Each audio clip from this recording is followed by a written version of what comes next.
today I'm going to do part of the Tennyson Trail again. This time though I'm going to be taking just the route from Carisbrooke to Brighstone and to Brighstone Forest. I'm also going to go a slightly different route than I've taken before, just to try out different tracks. So I'm still taking the 22, which is the cycle route through down to Newport from Cowes.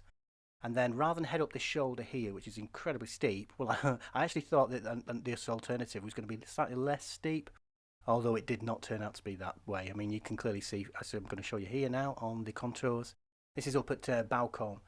So take a right up from the farm, from Bowcombe, up a Bridal Way.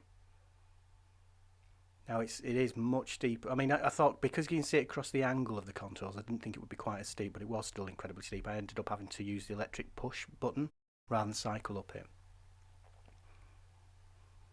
As I proceeded further along here, it's just a beautiful flats right at the top as you get to the top of the actual pass, and then down into the forest, or say down, but across into the Brighstone Forest. I'm going to explore a couple of the tumulches, I think they call it, tumultas, I'm not sure exactly how to pronounce it. And also an old mine from the ancient times. I think it's ancient tin mines from several thousand years ago. And then over to here, which is supposed to be a beautiful sight. I've not actually seen it from here before on this other pass. And then I'm going to head down, and unfortunately I'm going to have to take the road back to Carisbrooke because I can't quite find a cycle route from this exact location. So let's see how things go. This is the Bridal Way up from Bowcombe village. Oh, I say village, it's a tiny little hamlet really, and it was much steeper than I had considered, so I had to get off. But this is me at the top now, just heading on to the Tennyson Trail. There are so many trails, even just on this one, well, so many cycle routes rather, on this just one trail. This one trail is about 14 miles long from the Needles all the way through to Cowes. Sorry, Cowes, I say Newport, although you can jump on further tracks.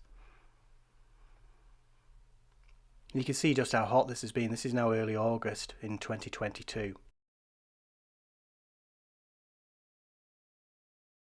The fields are so brown, or some of them are so brown, just from the endless weeks of no rain, just the drought.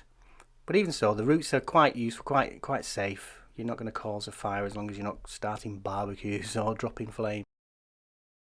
But the chalk routes are absolutely stunning. They are beautiful, and it is so easy to cycle. You can't quite do it, and I don't think you would be able to so easily do it with a racing cycle. But certainly with a mountain bike or a halfway in between bike, road bike and a mountain bike, then it's quite straightforward, quite simple. This is a stunning view now of the Solent, heading up towards Hampshire. One of the many things I've noticed whilst I've been cycling out on the cycleways, especially the ones away from the regular cycleways, the national cycleways, that's 21, 22, 23, through the main part of the island, is just how incredibly quiet it is. So say for this, for example, I only came across one cycle, and that was towards the end, and we'll see that person later, just whip past me as I take some film. So this is August, this is the top of the summer holidays, and yet you have the entire place to yourself, or seemingly so. I had a couple of hikers I saw once that they were perpendicular to me on a different trail, but otherwise I had the place to myself, and it's great to explore the historical sites. Now I confess I don't fully know what these tumuli are, other than there were previously obviously some kind of burial ground. Here we are though, this is more mysterious, this seems more like a possible mine. I don't actually have access to old historical archives. I'm going to have to go to the local archive office and have a look. I think there's an old publication from a historian from the 19th century who may have done some work on these, but otherwise there's only like one edition, one copy of this book that's left in the local archives. But it's somewhat mysterious. I have numerous books by other local historians, but none of them go into much depth in this, so I may do a separate video on them once I've found out more information. Of course I can do that in winter. As we come further down to the trail, we realise just how many different junctions there are that split off here across different trails. It's so tempting just to take any, and some days when I'm not filming I do just literally take any and just explore the area. I've said in a previous video just how surprised I perpetually am about just how many forests and how many trees there are on the Isle of Wight. It's great for firewood, especially when the trees are blown down in our winter storms, because we do have some of the most strongest westerly storms. But it's also great for shelter from the wind when we're cycling, but also from the sun on a really hot summer's day like today.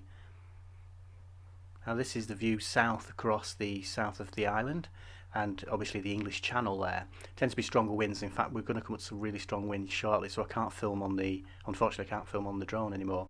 But we can see the freshwater cliffs, the White Cliffs shortly. But look how brown it still is. It's incredibly hot, incredibly arid. We're now officially in drought at this point.